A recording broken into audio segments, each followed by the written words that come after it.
god. Freaking Undertale.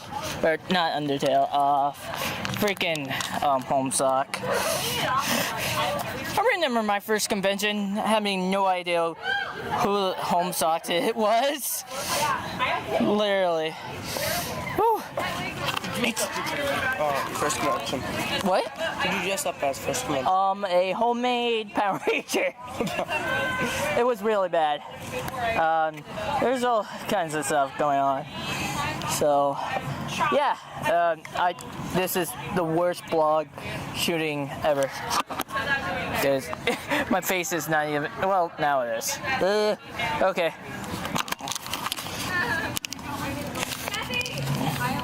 Outside, like normal, because you know. I'm still here. God, you and your noise. I know what I'm putting it. It's going to be like, oh, Con Adventure Series.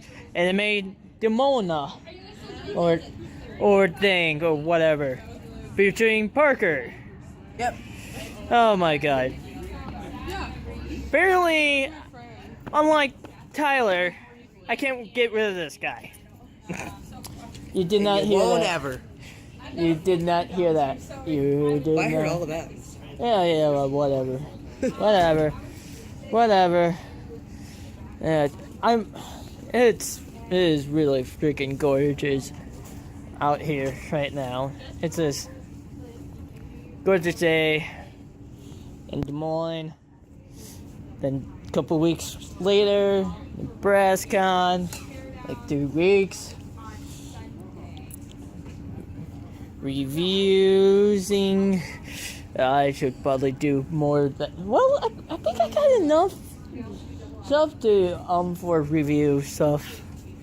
So it's not really a deal breaker. But whatever. It's up in there. That's the best way I can describe it. But I'm like 50-50 on this kind. I'm kind of enjoying it right now. I'm kind of, and the con is like halfway over now. Yeah. So, yeah. I enjoyed the 1-day cons, but there's always something about like 3-day con that is always more special. But we haven't gotten to the real main event. A freaking Popo game! No, I'm kidding. We're not watching Shield 21. So, yeah. So far, I really haven't got anything from the dealer's room. I am thinking of one thing right now.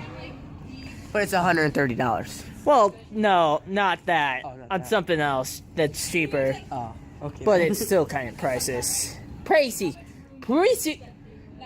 I can totally English. Oh, by the way. God, what is his name? What? No, not the con. Something else. Oh. Justin. I'm shaking the camera. That's for you, man. Oh, I saw those streets. I know what you said. Don't trick the camera. I'm shaking the camera. I'm sorry about the people that got Moset stickers because of that part.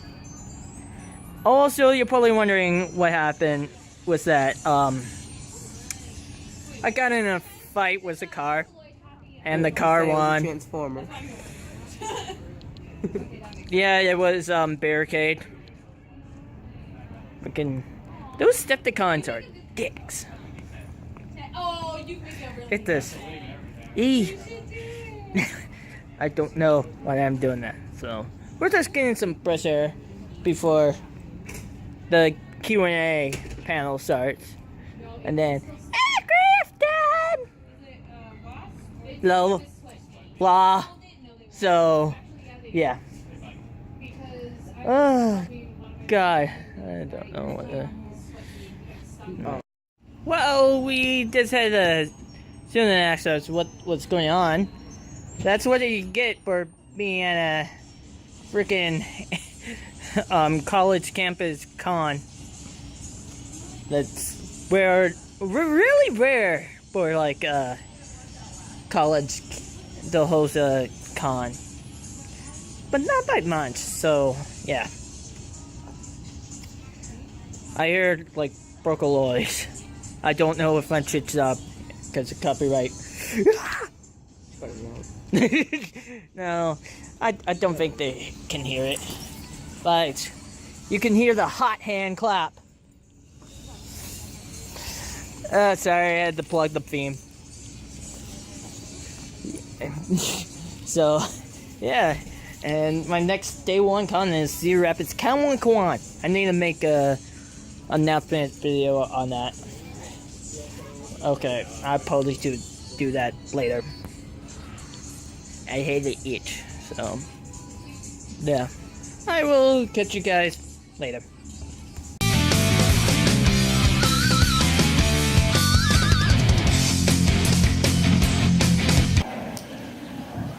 For me, it's Corona. I'm really, like, I kind of want to make it my ringtone. Corona from One Piece, who is just so mean. And the line is, "Nobody cares."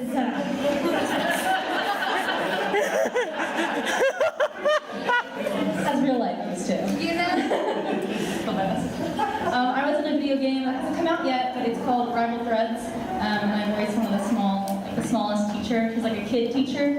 She has this line that's Dream Crusher, and it's like her marionette's attack move. And it's my favorite. Dream Crusher. But when I first recorded it, the director was like, "Did you say 3 crackers?" No. And she has a really high little voice, and so I had to really enunciate the Dream Crusher. That's my favorite line. 3 crackers. Sheila, it's actually a reaction. Because so many of her, like, she's my precious little troll. I love her so much. Shinoa, like, I just have to say this really quick because you guys know Shinoa. Somebody online contacted me and was like, "Shinoa is the role you were born to play." And I was like, "Thank you." Because she's horrible and I love her. But she does this little smile that, like, she clearly does not have fangs, but like she should. And she's like, and it's so mean. She's the worst and the best. Sorry, I'm in love with that character. Yeah. Is there like a certain voice that you enjoy acting out? I personally like tsundere characters, like the Taiga-ish character. It's always so much fun. I guess I like bad guys. So it's not really a specific voice, but I like people with just a little bit of edge. I like playing. I like coming out of what people expect to hear. So one of my recent favorites that I got to do was Alex Benedetto in Gangsta.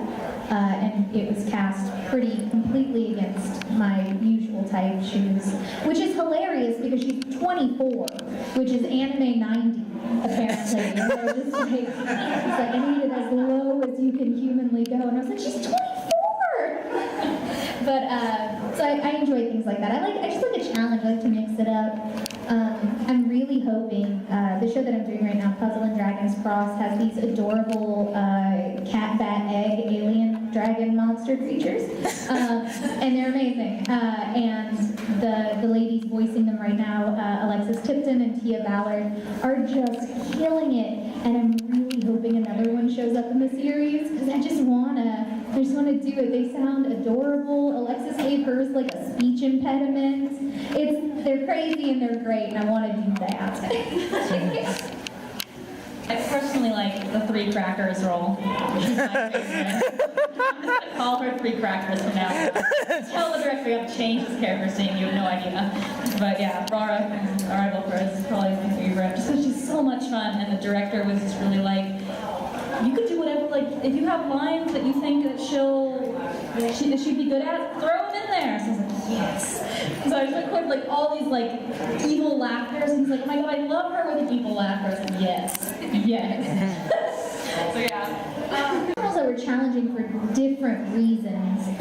My very first lead ever was in a pretty fan servicey show, so I'm not gonna endorse it. You're in front of the children. But with Colleen Clinkenbeard, who had also been my first role ever, and I didn't know at the time that, like, our talent coordinator will text you and say, you know, Colleen needs you for 60 hours for this show. Here are the days that she has available, and here are the times. And so I got sent, like, here's a month of, like, 10 to 6, and I was like, oh, okay, I guess I'll do that. And I didn't realize I could say, like, no, I only want to do, like, 2 or 3 hours at a time. And so I was just there 8 hours a day for the entirety of the show. It was my first lead, and Colleen is one of my favorite people. She is incredibly talented, but nobody wants to disappoint Mom. And so, like, and I mean, Colleen will tell you. I remember one day she was like, all right, I don't know what's up with your energy today, but if you don't pick it up, the rest of them are going to swallow you alive, so fix it. And I was just like, yes, ma'am. And I went in the parking lot and came back. And so that one was just difficult because I was in my way. I was nervous, and I just really wanted to do well. And it's really funny to look back on now, because if I had just taken a deep breath and relaxed even once, it would have been fine. Some other roles have been challenging in terms of content. I play Asahina in Danganronpa the animation. Thank you. Oh, I love her. Oh, little summer girl. And some of the stuff that she goes through in the first Danganronpa the animation, specifically a personal loss that she faces, was very directly mirroring personal loss in my life at the time. And it was really cathartic, but it was one of the most difficult sessions that I've ever had, just because it was very close to home. But I felt really great after. And then outside of that, you know, it's all cartoons. Working on Scene First as Supreme Kaya time. It was an interesting thing because it's different from the anime dub process. For those of you who don't know, Dragon Ball Xenoverse is a video game, not animation yet. Sorry, that's just for me, hoping Japan hears me. Super! Yeah. But, so, with both of the games, what we get is sort of a broken down script with all of my lines, who I'm talking to, and a general tone that it should be. So we'll get like Supreme Kai of Time to Trunks, like go out there and do your best, optimistic.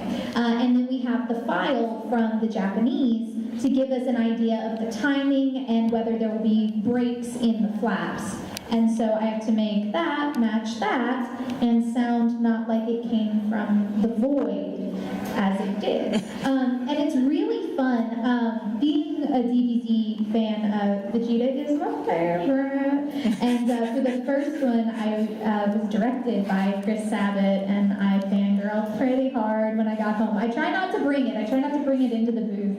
But there were times he was trying to explain like the plot of it to me. He was like, okay, so there's like this race of people, and they're like monkeys from another planet. They're called Saiyans. I was like, Saiyans. Is that correct? Is that what I've never heard of this. I was trying really hard to keep it together. But it was a really fun process. And with Xenoverse 2, I actually got to do a little bit of prelay, which I haven't gotten to do much of, which is where you record the voice before you have the animation. So we had animatics to record to that were animated later. And it was pretty awesome. Like, I can't even lie. I thought I was there to do, like, nothing. And then they're like, oh yeah, you're gonna be like, I think you're gonna be a Supreme Kai of Time. Let's go see how it works out. And I was like, please let it work out. I need it.